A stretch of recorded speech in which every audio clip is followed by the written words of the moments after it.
আমাদের নিজেদের ভাবনা চিন্তাই জীবনের পথে অগ্রসর হতে বাধা দেয়। আমাদের চিন্তা ভাবনা আমাদের সীমাবদ্ধ করে দেয়।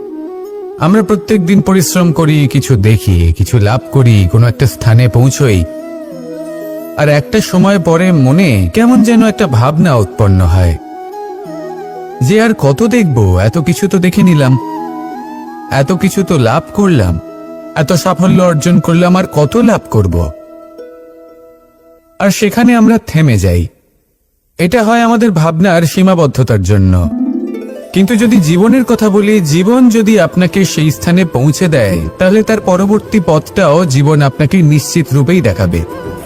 প্রয়োজনটা হলো সেই পথটা দেখার এবং সেই পথে অগ্রসর হওয়ার। আর যেটা আমাদের জীবনযাত্রার সাথে হয়, সেটা জীবনের সাথে এবং আত্মার সাথেও হয়ে থাকে। আমরা জীবনে প্রগতি লাভ করি, বিকাশ লাভ করি, কিন্তু একটা সময় পরে আমরা থেমে যাই। আমাদের সেটাই করলে চলবে না। এই জীবনযাত্রা, প্রগতি, বিকাশ, এই সব কিছুর সমাপ্তি তখনই সম্ভব যখন জীবন সমাপ্ত হবে। তাই নিজেকে বাধা দেবেন না, নিজের জীবনের উদ্দেশ্যকে সীমিত করবেন না। সামনে অগ্রসর হতে থাকুন আর আমার সাথে ভালোবেসে বলুন, রাধা রাধা। আমরা সবাই প্রত্যেক দিন পরিশ্রম করি, কিন্তু আমাদের মনে কখনো না কখনো এই প্রশ্ন অবশ্যই আসে যে সবসময় জীবনে অগ্রসর হওয়ার জন্য সেই পথে কি চলা উচিত যেটা পূর্ণরূপে সুরক্ষিত, নাকি এমন পথেও চলা উচিত যে পথে একটু সংকটও আসতে পারে। এবার আমি আপনাদের বলবো যে বিকাশ কিভাবে হয়। ছোট্ট একটা উদাহরণ দিই বিকাশের। আমরা ছোটবেলায় কিভাবে হাঁটতে শিখি।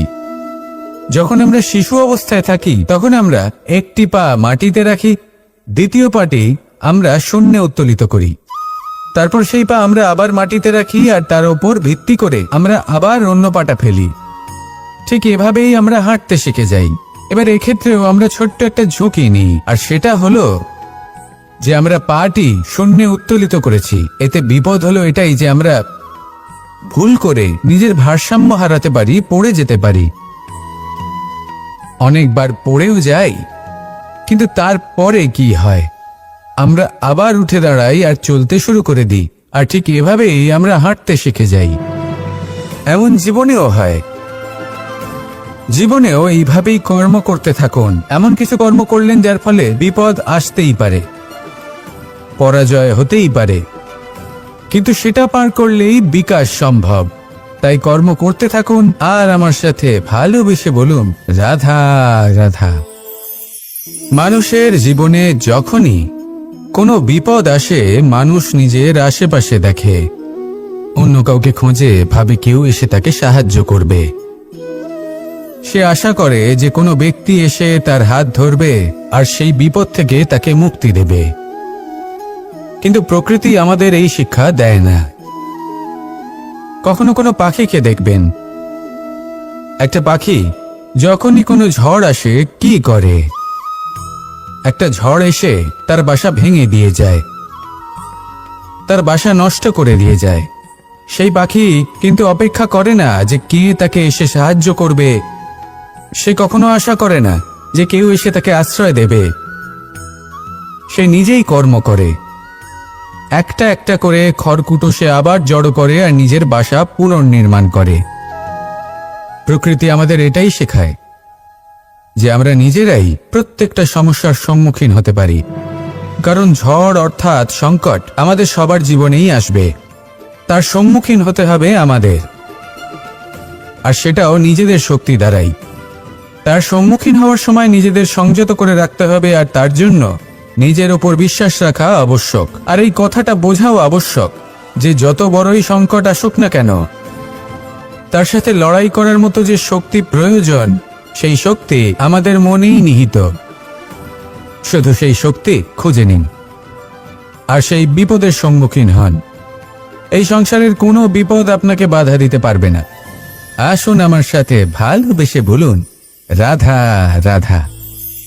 জীবনের যাত্রাপথে সবথেকে বেশি গুরুত্বপূর্ণ হলো সম্পর্ক। কারণ এই সম্পর্কগুলো আমাদের সেই ব্যক্তির সাথে পরিচিত করায় যাদের হাত ধরে আমরা এই জীবনযাত্রার পথে অগ্রসর হই। এবার এই সম্পর্কে আপনার কথাবার্তা, আপনার ব্যবহার, এটা অত্যন্ত গুরুত্বপূর্ণ। তাই প্রশ্ন হলো, যাদের সাথে আমাদের এই সম্পর্ক গড়ে উঠেছে তাদের প্রতি আমাদের আচরণ কেমন হওয়া উচিত, তাদের সাথে কেমন ভাবে কথা বলা উচিত? এর একটা বড়ই সহজ উত্তর আছে, দর্পণ।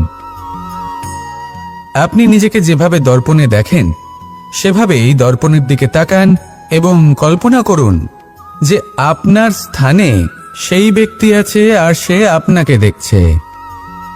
এবার বুঝতে চেষ্টা করুন যে আপনার কেমন ব্যবহার হওয়া উচিত, তার আপনার ব্যবহার কেমন হলে ভালো লাগবে আর কেমন হলে তার অনুচিত বোধ হবে।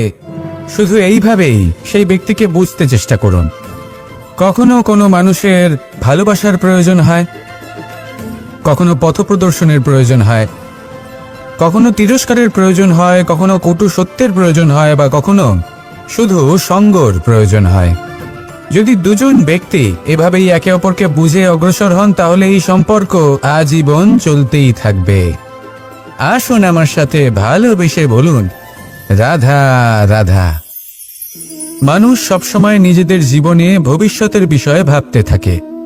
কখনো উৎসাহিত হয়, কখনো চিন্তিত হয়, কখনো স্বপ্ন দেখে যে আমি ভবিষ্যতে গিয়ে খুব বড় কেউ হব, কখনো কল্পনা করে যে আমি কখনো সেই স্থানে গিয়ে পৌঁছব।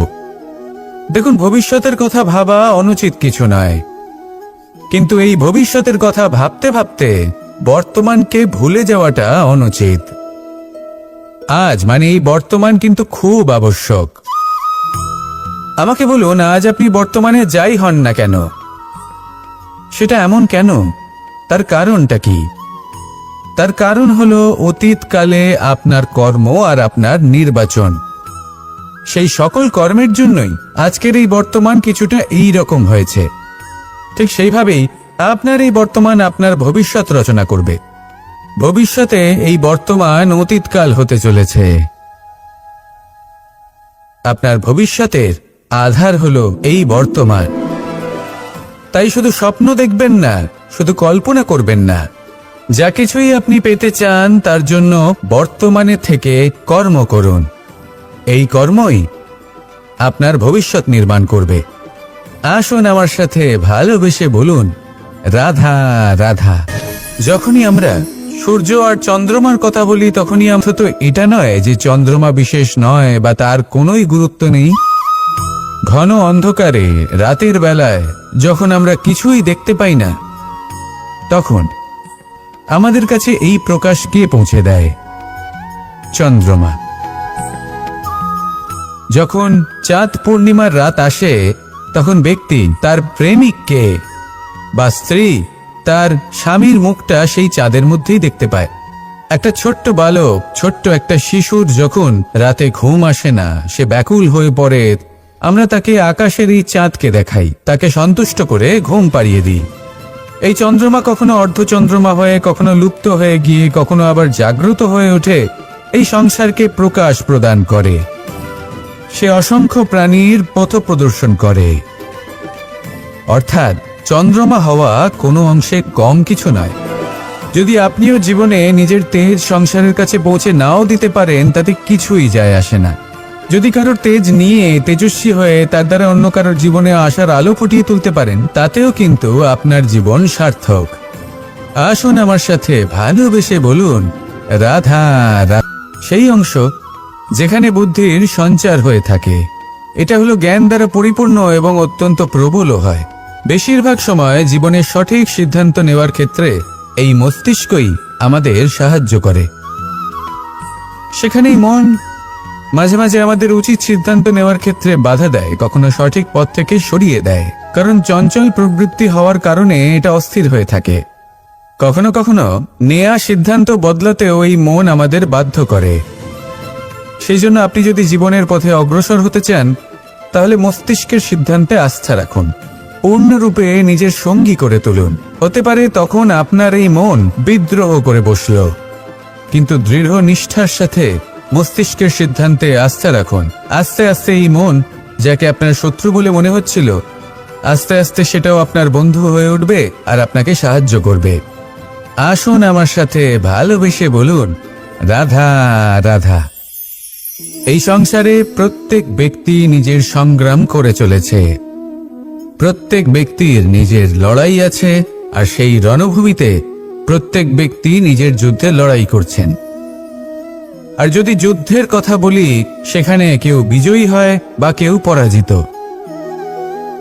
আর এখানে এটা বোঝা অত্যন্ত প্রয়োজনীয় যে কোথায় পরাজয়টা হওয়া গুরুত্বপূর্ণ আর কোথায় বিজয় লাভ করাটা গুরুত্বপূর্ণ। যদি আপনার এই যুদ্ধটা আপনার আপনজনের সাথে হয়, তাহলে সেখানে পরাজিত হওয়াটাই শ্রেয়, কারণ সেখানে পরাজিত হয়ে আপনি প্রসন্নতা লাভ করবেন। কিন্তু যদি এই যুদ্ধটাই আপনার নিজের সাথে হয়, নিজের মনের সাথে, নিজের মানসিকতার সাথে হয়, তাহলে এতে আপনাকে জয়ী হতে হবে। এই সংসারের যে কোনো যুদ্ধ হোক না কেন, সেটা রণভূমির পূর্বে এই মনের মাঝে লড়তে হয়। এবার যদি এই মন আপনার উপরে বিজয় লাভ করে, তাহলে রণভূমিতে আপনি পরাজিত হবেন। কিন্তু যদি আপনি এই মনের উপর বিজয় লাভ করতে পারেন, তাহলে এই সমগ্র সংসারে এমন কোনো স্থান নেই, এমন কোনো রণভূমি নেই যেখানে আপনি জয়লাভ করতে পারবেন না। আসুন আমার সাথে ভালোবেসে বলুন, রাধা রাধা। এই যে সূচ দেখছেন, এর স্বভাব হলো গেঁথে যাওয়া। আর যদি এটা গেঁথে যায়, তাহলে এটা যন্ত্রণা দেবে। আর এটা হলো সুতো। যদি এই সুতোটা কোনো ঘড়ির সাথে বেঁধে দেওয়া হয় এবং এই ঘড়িটা ওড়ানো হয়, তাহলে অন্য কোনো ঘড়ির সুতো কাটতে এটা সাহায্য করতে পারে। কিন্তু যদি সূচ আর সুতো এই দুইকে একসাথে জুড়ে দেওয়া হয়, তাহলে এটা বস্ত্র নির্মাণ করতে পারে, কোনো জিনিস জুড়তে কাজে লাগতে পারে। এটাই হলো সংগঠনের শক্তি। যদি আপনি একত্রিত হতে পারেন আর একটি দিশায় অগ্রসর হন, তাহলে নেতিবাচক শক্তিও ইতিবাচক শক্তির রূপ ধারণ করতে পারে। এই সংসারে প্রত্যেক দিন নতুন কিছু সৃজন হচ্ছে। কিছু মানুষ একত্রিত হন, কিছু নতুন নির্মাণ করেন। কিন্তু এই ক্ষেত্রে এটা বোঝা প্রয়োজন যে আমরা কেমন সঙ্গ লাভ করছি, কার সাথে আছি। যদি আপনি সুতো হন আর ঘড়ির সাথে যুক্ত হন, তাহলে হয় অন্য ঘড়ি কাটবেন বা অন্য কোনো ঘড়ি আপনাকে কাটবে। কিন্তু যদি আপনি সুতো হন আর সূচের সাথে যুক্ত হয়ে যান, তাহলে আপনি নির্মাণ করতে পারবেন, জোড়ার কাজ করতে পারবেন, শ্রেষ্ঠ কর্ম করবেন।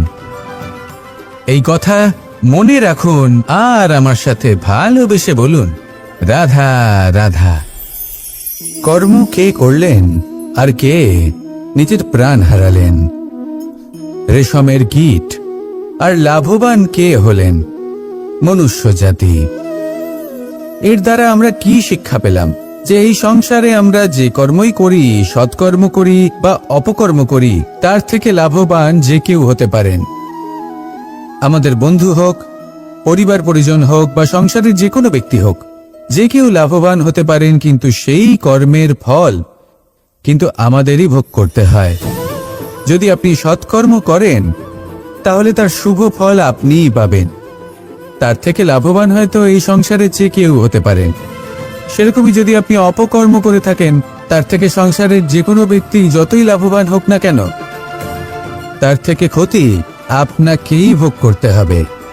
তাহলে আপনি কি সুফল চান নাকি ক্ষতিগ্রস্ত হতে চান, সেটা নির্ভর করছে আপনার কর্মের উপর। তাহলে ভেবেচিন্তে কর্ম করুন আর আমার সাথে ভালোবেসে বলুন, রাধা রাধা। প্রতিষ্ঠা এবং চরিত্র মানুষের জীবনের দুটি গুরুত্বপূর্ণ অংশ। যখন মানুষ ধন অর্জন করে, ঐশ্বর্য লাভ করে, জীবনযাপনের সামগ্রী ক্রয় করতে পারে, তখন সে প্রতিষ্ঠিত হয়। আর এই চরিত্র, সেটা হলো মানুষের শ্রেষ্ঠ স্বভাব আর তার সৎকর্ম, এইসবের ফল। মানুষ এই প্রতিষ্ঠাকেই নিজের জীবনের অস্তিত্ব বলে মনে করে ফেলেন, আর সেটা অর্জন করার জন্য সবকিছু করতে প্রস্তুত হয়ে যান, এমনকি নিজের চরিত্রকেও বাজি রাখতে প্রস্তুত হয়ে যান। কারণ মানুষ একটা কথা জানেন না, যে যদি প্রতিষ্ঠা নাশ হয়ে যায়, তাহলে তার দ্বারা কিন্তু জীবন নাশ হয় না, আবার পরিশ্রম করে, নিরন্তর প্রয়াস করে প্রতিষ্ঠা আবার অর্জন করা সম্ভব। কিন্তু একবার যদি আপনার চরিত্র নাশ হয়ে যায়, তাহলে আপনার জীবন পূর্ণরূপে নষ্ট হয়ে যাবে, এই কথাটা নিশ্চিত। আর আবার এই চরিত্র নির্মাণ করা সম্ভব নয়।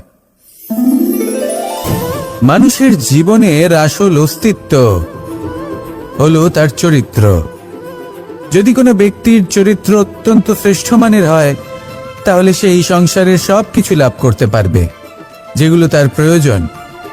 হতে পারে সে যাবতীয় ভৌতিক সামগ্রী সেই মাত্রায় হয়তো সে নাও পেতে পারে যতটা আমরা কামনা করছি, কিন্তু তার জীবন এবং তার অন্তর্মন সুখ এবং আনন্দ দ্বারা পরিপূর্ণ হয়ে থাকবে, এই কথাটা নিশ্চিত। সেই জায়গায় এমন অনেক ব্যক্তি যারা প্রতিষ্ঠিত, তারাও কিন্তু অন্তর্মন এবং জীবনের এই সুখ লাভ করতে পারেন না। এবার আপনি কি অর্জন করতে চান সেটা আপনাকে বুঝতে হবে। আসুন আমার সাথে ভালোবেসে বলুন, রাধা রাধা। করা হলো অত্যন্ত গুরুত্বপূর্ণ। তিনি আজীবন ধন অর্জন করতে থাকেন, ধন অর্জন করার চেষ্টা করতে থাকেন। সে যাই হয়ে যাক না কেন, পরিশ্রম করতে থাকেন।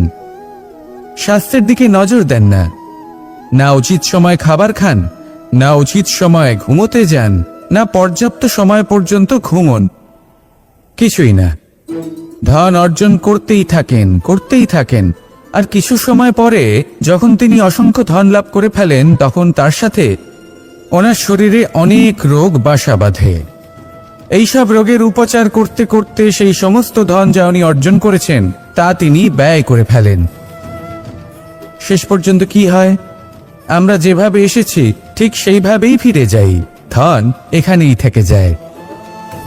দেখুন, একটা অত্যন্ত গুরুত্বপূর্ণ কথা রয়েছে যে আপনার বোঝা উচিত। এই যে ধন, তার ব্যবহার করুন জীবনকে আরো ভালো করে তোলার জন্য। ধনের সদ্ব্যবহার করা উচিত, এমন যেন না হয় এই ধন আপনাকে ভোগ করে ফেলে। এই জীবনকে নিশ্চিত রূপে আরো শ্রেষ্ঠ করে তুলুন। কিন্তু এই ধন অর্জন করার এই প্রক্রিয়াতে নিজের সারা জীবনকে নষ্ট করে ফেলবেন না। এই জীবন উপভোগ করতে শিখুন।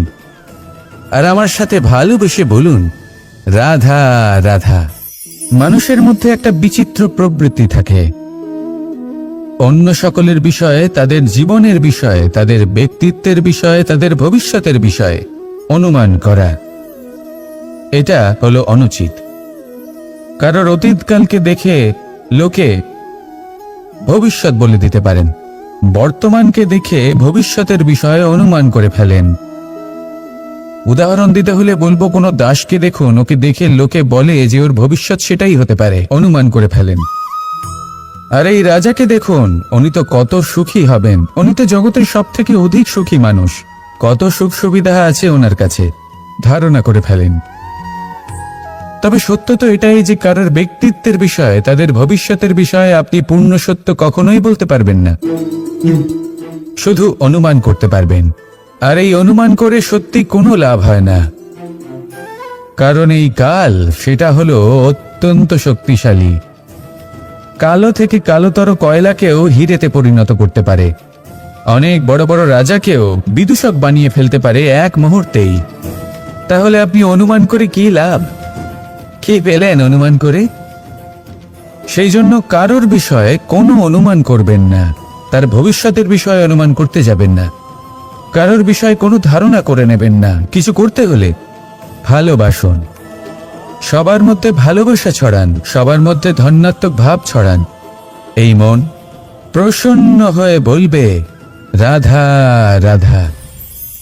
কেউ বলে জীবন খুব ক্ষণস্থায়ী, কেউ বলে জীবন হলো একটা সুন্দর স্বপ্নের মতো, আবার কেউ বলবে জীবন হলো এক কঠোর সত্য। কিন্তু জীবন আসলে কি? জীবন হলো আপনারই প্রতিবিম্ব, একটা দর্পণ। অর্থাৎ আপনি জীবনকে সেইভাবেই পাবেন যেরকম আপনি নিজেকে প্রতিপন্ন করবেন। যদি আপনি দর্পণের দিকে তাকিয়ে হাসেন, তাহলে আপনি সামনে হাসি মুখী দেখতে পাবেন। এবার যদি আপনি গম্ভীর হয়ে থাকেন, তাহলে আপনি একজন রুষ্ট ব্যক্তি দেখতে পাবেন। শেষে সবথেকে বেশি গুরুত্বপূর্ণ হলো আপনার চেষ্টা। আপনাকে সবসময় চেষ্টা করতে হবে যাতে আপনি নিজেকে প্রসন্ন এবং ইতিবাচক মনোভাবে রাখেন। এটা হলো আপনারই উত্তরদায়িত্ব, তাকে পালন করুন। এই মনকে প্রসন্ন রাখুন, এই সংসারকে সুন্দর বলে মনে হবে। আর এই মন প্রসন্ন হয়ে বলবে, রাধা রাধা। কথায় আছে, অন্ধকারে প্রদীপ প্রজ্বলিত করলে চতুর্দিক আলোকিত হয়। কিন্তু যদি এই প্রদীপ আমি সূর্যের আলোর সম্মুখে সকালবেলায় প্রজ্বলিত করে রেখে দিই, তাহলে কি হবে? আপনি বলবেন যে এটা করে তো কোনো লাভই হলো না।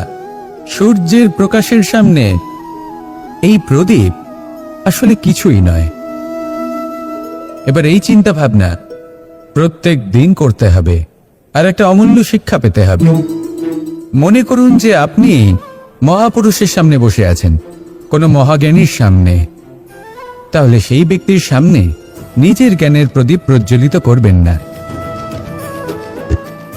নীরব থাকুন, আর সেই ব্যক্তির সূর্যের প্রকাশের মতো জ্ঞান প্রাপ্ত করুন। যতটা পারবেন জ্ঞান লাভ করুন। যদি এমন কোনো সময়, এমন কোনো স্থানে আপনি আছেন যেখানে চতুর্দিক অন্ধকার, কারোর কাছেই জ্ঞান নেই, সেখানে নিজের জ্ঞানের প্রদীপ প্রজ্বলিত করুন। এমন করলে দুদিক থেকেই আপনার লাভ হবে। আপনার জ্ঞান প্রাপ্তিও হবে, আর জ্ঞানের সঠিক প্রয়োগও করতে পারবেন। আর এই মন প্রসন্ন হয়ে বলবে, রাধা রাধা। এই সংসারে সাফল্য লাভ করার জন্য জ্ঞানের প্রয়োজন হয়, পরিশ্রমের প্রয়োজন হয়, দৃঢ় নিষ্ঠার প্রয়োজন হয়, নিরন্তর চেষ্টা করা প্রয়োজনীয়। কিন্তু আরো কিছু আছে যা অত্যন্ত প্রয়োজনীয় এবং গুরুত্বপূর্ণ। তা হলো ভালো বন্ধু। তাদের থাকা অত্যন্ত প্রয়োজনীয়। যদি ভালো বন্ধু থাকে, তাহলে সময় এলে তারা ঢাল হয়ে আপনাকে সুরক্ষা করবেন। সময় এলে অস্ত্রের মতো শত্রুকে সংহারও করবেন। যদি তিনি জ্ঞানী হন, তাদের মধ্যে সদ্গুণ থাকে, তাহলে এই সব গুণ আপনার মধ্যেও প্রবেশ করবে। তাহলে সাফল্যের জন্য ভালো বন্ধু পাওয়া অত্যন্ত প্রয়োজনীয়। কিন্তু শুধু বন্ধু কেন, ভালো শত্রুও থাকা প্রয়োজনীয়। এবার আপনি ভাববেন, আমি কি বললাম? যদি আপনার জীবনেও ভালো অর্থাৎ শক্তিশালী শত্রু থাকে, তাহলে আপনিও শক্তিশালী হতে থাকবেন। এই শত্রু আপনাকে প্রেরিত করবে আরো বেশি শক্তিশালী হয়ে ওঠার। কখনো কোনো হরিণকে দেখুন, তীব্র গতিতে দৌড়তে থাকে। কেন তীব্র গতিতে দৌড়য়?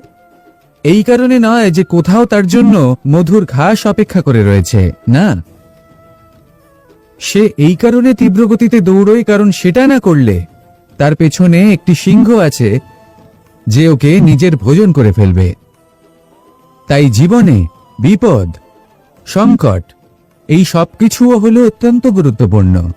তার সম্মুখীন হতে শিখুন, আর আমার সাথে ভালোবেসে বলুন, রাধা রাধা। মানুষের একটি সমস্যা আছে যে মানুষ সাফল্যকে মাপতে থাকেন, লক্ষ্যপ্রাপ্তিকে মাপতে থাকেন এবং তার তুলনা করতে থাকেন যে ও এত কিছু পেল আর আমি পেলাম না। ওর কাছে এত কিছু আছে কিন্তু আমার কাছে নেই। এই তুলনা করার জন্য ওনারা দুঃখী হয়ে পড়েন, নিরাশ হয়ে পড়েন। তাই আমি একটা প্রশ্ন করছি যে এটা কি উচিত? এই সংসারে আপনি কি নিয়ে তুলনা করবেন, যেখানে সূর্যদেব চন্দ্রমা দুজনেই আছেন, দুজনেই হলেন বিশেষ, দুজনেই নিজ নিজ সময়ে উদিত হন। এদের মধ্যে একজন না থাকলে তাহলে আমাদের জীবন কঠিন হয়ে পড়বে।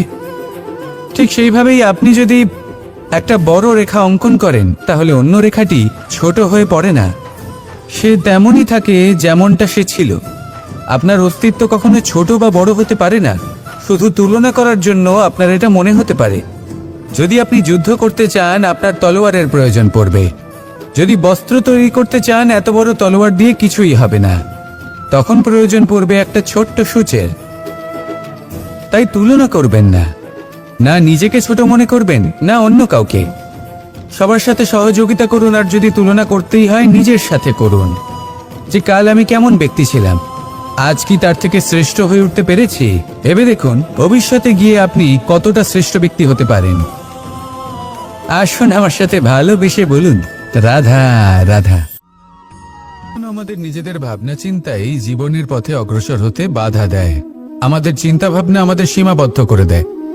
আমরা প্রত্যেক দিন পরিশ্রম করি, কিছু দেখি, কিছু লাভ করি, কোনো একটা স্থানে পৌঁছই, আর একটা সময় পরে মনে কেমন যেন একটা ভাবনা উৎপন্ন হয় যে আর কত দেখব, এত কিছু তো দেখে নিলাম, এত কিছু তো লাভ করলাম, এত সাফল্য অর্জন করলাম, আর কত লাভ করব। আর সেখানে আমরা থেমে যাই।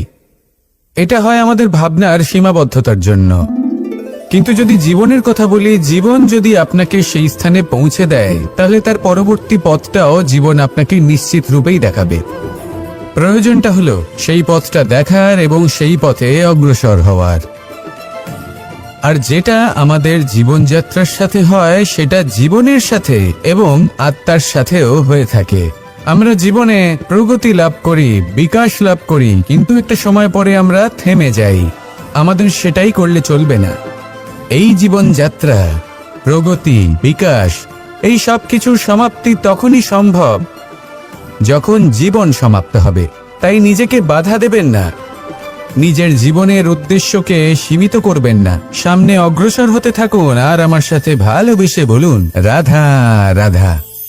আমরা সবাই প্রত্যেক দিন পরিশ্রম করি, কিন্তু আমাদের মনে কখনো না কখনো এই প্রশ্ন অবশ্যই আসে যে সবসময় জীবনে অগ্রসর হওয়ার জন্য সেই পথে কি চলা উচিত যেটা পূর্ণরূপে সুরক্ষিত, নাকি এমন পথেও চলা উচিত যে পথে একটু সংকটও আসতে পারে। এবার আমি আপনাদের বলবো যে বিকাশ কিভাবে হয়। ছোট্ট একটা উদাহরণ দিই বিকাশের। আমরা ছোটবেলায় কিভাবে হাঁটতে শিখি। যখন আমরা শিশু অবস্থায় থাকি, তখন আমরা একটি পা মাটিতে রাখি, দ্বিতীয় পাটি আমরা শূন্যে উত্তোলিত করি, তারপর সেই পা আমরা আবার মাটিতে রাখি, আর তার উপর ভিত্তি করে আমরা আবার অন্য পাটা ফেলি। ঠিক এভাবেই আমরা হাঁটতে শিখে যাই। এবার এক্ষেত্রেও আমরা ছোট্ট একটা ঝুঁকি নিই, আর সেটা হলো যে আমরা পাটি শূন্যে উত্তোলিত করেছি। এতে বিপদ হলো এটাই যে আমরা ভুল করে নিজের ভারসাম্য হারাতে পারি, পড়ে যেতে পারি। অনেকবার পড়েও যাই, কিন্তু তারপরে কি হয়, আমরা আবার উঠে দাঁড়াই আর চলতে শুরু করে দিই। আর ঠিক এভাবেই আমরা হাঁটতে শিখে যাই। এমন জীবনেও হয়। জীবনেও এইভাবেই কর্ম করতে থাকুন। এমন কিছু কর্ম করলেন যার ফলে বিপদ আসতেই পারে, পরাজয় হতেই পারে, কিন্তু সেটা পার করলেই বিকাশ সম্ভব। তাই কর্ম করতে থাকুন আর আমার সাথে ভালোবেসে বলুন, রাধা রাধা। মানুষের জীবনে যখনই কোনো বিপদ আসে, মানুষ নিজের আশেপাশে দেখে, অন্য কাউকে খোঁজে, ভাবে কেউ এসে তাকে সাহায্য করবে। সে আশা করে যে কোনো ব্যক্তি এসে তার হাত ধরবে আর সেই বিপদ থেকে তাকে মুক্তি দেবে। কিন্তু প্রকৃতি আমাদের এই শিক্ষা দেয় না।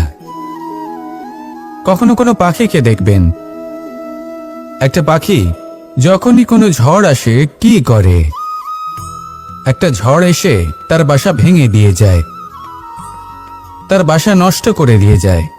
সেই পাখি কিন্তু অপেক্ষা করে না যে কে তাকে এসে সাহায্য করবে। সে কখনো আশা করে না যে কেউ এসে তাকে আশ্রয় দেবে। সে নিজেই কর্ম করে, একটা একটা করে খড়কুটো সে আবার জড়ো করে আর নিজের বাসা পুনর্নির্মাণ করে। প্রকৃতি আমাদের এটাই শেখায় যে আমরা নিজেরাই প্রত্যেকটা সমস্যার সম্মুখীন হতে পারি। কারণ ঝড় অর্থাৎ সংকট আমাদের সবার জীবনেই আসবে, তার সম্মুখীন হতে হবে আমাদের, আর সেটাও নিজেদের শক্তি দ্বারাই। তার সম্মুখীন হওয়ার সময় নিজেদের সংযত করে রাখতে হবে, আর তার জন্য নিজের ওপর বিশ্বাস রাখা আবশ্যক। আর এই কথাটা বোঝাও আবশ্যক যে যত বড়ই সংকট আসুক না কেন, তার সাথে লড়াই করার মতো যে শক্তি প্রয়োজন, সেই শক্তি আমাদের মনেই নিহিত। শুধু সেই শক্তি খুঁজে নিন আর সেই বিপদের সম্মুখীন হন। এই সংসারের কোনো বিপদ আপনাকে বাধা দিতে পারবে না। আসুন আমার সাথে ভালোবেসে বলুন, রাধা রাধা। জীবনের যাত্রাপথে সবথেকে বেশি গুরুত্বপূর্ণ হলো সম্পর্ক। কারণ এই সম্পর্কগুলো আমাদের সেই ব্যক্তির সাথে পরিচিত করায় যাদের হাত ধরে আমরা এই জীবনযাত্রার পথে অগ্রসর হই। এবার এই সম্পর্কে আপনার কথাবার্তা, আপনার ব্যবহার, এটা অত্যন্ত গুরুত্বপূর্ণ। তাই প্রশ্ন হলো, যাদের সাথে আমাদের এই সম্পর্ক গড়ে উঠেছে তাদের প্রতি আমাদের আচরণ কেমন হওয়া উচিত, তাদের সাথে কেমন ভাবে কথা বলা উচিত? এর একটা বড়ই সহজ উত্তর আছে, দর্পণ। আপনি নিজেকে যেভাবে দর্পণে দেখেন সেভাবেই দর্পণের দিকে তাকান এবং কল্পনা করুন যে আপনার স্থানে সেই ব্যক্তি আছে আর সে আপনাকে দেখছে। এবার বুঝতে চেষ্টা করুন যে আপনার কেমন ব্যবহার হওয়া উচিত, তার আপনার ব্যবহার কেমন হলে ভালো লাগবে আর কেমন হলে তার অনুচিত বোধ হবে। শুধু এইভাবেই সেই ব্যক্তিকে বুঝতে চেষ্টা করুন। কখনো কোনো মানুষের ভালোবাসার প্রয়োজন হয়, কখনো পথপ্রদর্শনের প্রয়োজন হয়, কখনো তিরস্কারের প্রয়োজন হয়, কখনো কটু সত্যের প্রয়োজন হয়, বা কখনো শুধু সঙ্গর প্রয়োজন হয়। যদি দুজন ব্যক্তি এভাবেই একে অপরকে বুঝে অগ্রসর হন তাহলে এই সম্পর্ক আজীবন চলতেই থাকবে। আসুন আমার সাথে ভালোবেসে বলুন, রাধা রাধা। মানুষ সবসময় নিজেদের জীবনে ভবিষ্যতের বিষয়ে ভাবতে থাকে। কখনো উৎসাহিত হয়, কখনো চিন্তিত হয়, কখনো স্বপ্ন দেখে যে আমি ভবিষ্যতে গিয়ে খুব বড় কেউ হব, কখনো কল্পনা করে যে আমি কখনো সেই স্থানে গিয়ে পৌঁছব। দেখুন, ভবিষ্যতের কথা ভাবা অনুচিত কিছু নয়, কিন্তু এই ভবিষ্যতের কথা ভাবতে ভাবতে বর্তমানকে ভুলে যাওয়াটা অনুচিত। আজ মানে এই বর্তমান কিন্তু খুব আবশ্যক। আমাকে বলুন, আজ আপনি বর্তমানে যাই হন না কেন, সেটা এমন কেন? তার কারণটা কি? তার কারণ হলো অতীতকালে আপনার কর্ম আর আপনার নির্বাচন। সেই সকল কর্মের জন্যই আজকের এই বর্তমান কিছুটা এই রকম হয়েছে। ঠিক সেইভাবেই আপনার এই বর্তমান আপনার ভবিষ্যৎ রচনা করবে। ভবিষ্যতে এই বর্তমান অতীতকাল হতে চলেছে। আপনার ভবিষ্যতের আধার হলো এই বর্তমান। তাই শুধু স্বপ্ন দেখবেন না, শুধু কল্পনা করবেন না। যা কিছুই আপনি পেতে চান তার জন্য বর্তমানে থেকে কর্ম করুন। এই কর্মই আপনার ভবিষ্যৎ নির্মাণ করবে। আসুন আমার সাথে ভালোবেসে বলুন, রাধা রাধা। যখনই আমরা সূর্য আর চন্দ্রমার কথা বলি তখনই আমরা চন্দ্র ম্লান মনে হয়, বা দেখতে গেলে চন্দ্রমা স্বয়ং সূর্যের আলোয় আলোকিত হয় আর সেটা আমাদের কাছে পৌঁছে দেয়। কিন্তু এবার এর অর্থ তো এটা নয় যে চন্দ্রমা বিশেষ নয় বা তার কোনোই গুরুত্ব নেই। এটা হলো মস্তিষ্ক, সেই অংশ যেখানে বুদ্ধির সঞ্চার হয়ে থাকে। এটা হলো জ্ঞান দ্বারা পরিপূর্ণ এবং অত্যন্ত প্রবল হয়। বেশিরভাগ সময় জীবনের সঠিক সিদ্ধান্ত নেওয়ার ক্ষেত্রে এই মস্তিষ্কই আমাদের সাহায্য করে। সেখানেই মন মাঝে মাঝে আমাদের উচিত সিদ্ধান্ত নেওয়ার ক্ষেত্রে বাধা দেয়, কখনো সঠিক পথ থেকে সরিয়ে দেয়। কারণ চঞ্চল প্রবৃত্তি হওয়ার কারণে এটা অস্থির হয়ে থাকে। কখনো কখনো নেয়া সিদ্ধান্ত বদলাতেও এই মন আমাদের বাধ্য করে। সেই জন্য আপনি যদি জীবনের পথে অগ্রসর হতে চান তাহলে মস্তিষ্কের সিদ্ধান্তে আস্থা রাখুন, পূর্ণরূপে নিজের সঙ্গী করে তুলুন। হতে পারে তখন আপনার এই মন বিদ্রোহ করে বসল, কিন্তু দৃঢ় নিষ্ঠার সাথে মস্তিষ্কের সিদ্ধান্তে আস্থা রাখুন। আস্তে আস্তে এই মন, যাকে আপনার শত্রু বলে মনে হচ্ছিল, আস্তে আস্তে সেটাও আপনার বন্ধু হয়ে উঠবে আর আপনাকে সাহায্য করবে। আসুন আমার সাথে ভালোবেসে বলুন, রাধা রাধা। এই সংসারে প্রত্যেক ব্যক্তি নিজের সংগ্রাম করে চলেছে। প্রত্যেক ব্যক্তির নিজের লড়াই আছে, আর সেই রণভূমিতে প্রত্যেক ব্যক্তি নিজের যুদ্ধে লড়াই করছেন। আর যদি যুদ্ধের কথা বলি, সেখানে কেউ বিজয়ী হয় বা কেউ পরাজিত। আর এখানে এটা বোঝা অত্যন্ত প্রয়োজনীয় যে কোথায় পরাজয়টা হওয়া গুরুত্বপূর্ণ আর কোথায় বিজয় লাভ করাটা গুরুত্বপূর্ণ। যদি আপনার এই যুদ্ধটা আপনার আপনজনের সাথে হয় তাহলে সেখানে পরাজিত হওয়াটাই শ্রেয়, কারণ সেখানে পরাজিত হয়ে আপনি প্রসন্নতা লাভ করবেন। কিন্তু যদি এই যুদ্ধটাই আপনার নিজের সাথে হয়, নিজের মনের সাথে, নিজের মানসিকতার সাথে হয়, তাহলে এতে আপনাকে জয়ী হতে হবে। এই সংসারের যে কোনো যুদ্ধ হোক না কেন, সেটা রণভূমির পূর্বে এই মনের মাঝে লড়তে হয়। এবার যদি এই মন আপনার উপরে বিজয় লাভ করে তাহলে রণভূমিতে আপনি পরাজিত হবেন। কিন্তু যদি আপনি এই মনের উপর বিজয় লাভ করতে পারেন তাহলে এই সমগ্র সংসারে এমন কোনো স্থান নেই, এমন কোনো রণভূমি নেই যেখানে আপনি জয়লাভ করতে পারবেন না। আসুন আমার সাথে ভালোবেসে বলুন, রাধা রাধা। এই যে সূচ দেখছেন, এর স্বভাব হলো গেঁথে যাওয়া। আর যদি এটা গেঁথে যায় তাহলে এটা যন্ত্রণা দেবে। আর এটা হলো সুতো। যদি এই সুতোটা কোনো ঘড়ির সাথে বেঁধে দেওয়া হয় এবং এই ঘড়িটা ওড়ানো হয় তাহলে অন্য কোনো ঘড়ির সুতো কাটতে এটা সাহায্য করতে পারে। কিন্তু যদি সূচ আর সুতো এই দুইকে একসাথে জুড়ে দেওয়া হয় তাহলে এটা বস্ত্র নির্মাণ করতে পারে, কোনো জিনিস জুড়তে কাজে লাগতে পারে। এটাই হলো সংগঠনের শক্তি। যদি আপনি একত্রিত হতে পারেন আর একটি দিশায় অগ্রসর হন তাহলে নেতিবাচক শক্তিও ইতিবাচক শক্তির রূপ ধারণ করতে পারে। এই সংসারে প্রত্যেক দিন নতুন কিছু সৃজন হচ্ছে। কিছু মানুষ একত্রিত হন, কিছু নতুন নির্মাণ করেন। কিন্তু এই ক্ষেত্রে এটা বোঝা প্রয়োজন যে আমরা কেমন সঙ্গ লাভ করছি, কার সাথে আছি। যদি আপনি সুতো হন আর ঘড়ির সাথে যুক্ত হন তাহলে হয় অন্য ঘড়ি কাটবেন বা অন্য কোনো ঘড়ি আপনাকে কাটবে। কিন্তু যদি আপনি সুতো হন আর সূচের সাথে যুক্ত হয়ে যান তাহলে আপনি নির্মাণ করতে পারবেন, জোড়ার কাজ করতে পারবেন, শ্রেষ্ঠ কর্ম করবেন। এই কথা মনে রাখুন আর আমার সাথে ভালোবেসে বলুন, রাধা রাধা।